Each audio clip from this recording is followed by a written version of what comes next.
अस्सलामुअलैकुम सामीन। 2 ज़िलक़ाइदा की तारीख़ शुरू हो चुकी है, 22 मई है। ख़बर का उन्वान है 2024 के पार्लिमानी इंतख़ाबात के मद्देनज़र आज बिहार के वज़ीर आला जनाब नीतीश कुमार, कांग्रेस पार्टी के कौमी सदर जनाब खड़गे और पार्टी के कदावर लीडर राहुल गांधी की तीनों की मुलाकातें हुई हैं।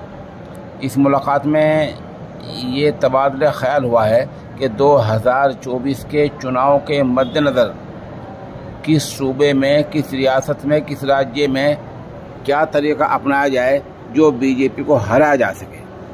यानी आम मुहिम तो चले ही, लेकिन हर रियासत के एतबार से बिहार में क्या नीति अपनाई जाए, यूपी में क्या प्रोग्राम बनाया जाए, कर्नाटक में क्या किया जाए, पंजाब, हरियाणा, तमिलनाडु, आसाम, मिज़ोरम, ये जितने राज्य, जितनी रियासत हैं, तमिलनाडु है, तेलंगाना है, आसाम है, हर रियासत में क्या तरीक़ाकार अपनाया जाए जिसमें कि बीजेपी को हराया जा सके। उस तरीक़े को अपनाकर उस रास्ते पर चलकर बीजेपी को शिकस्त दी जा सके।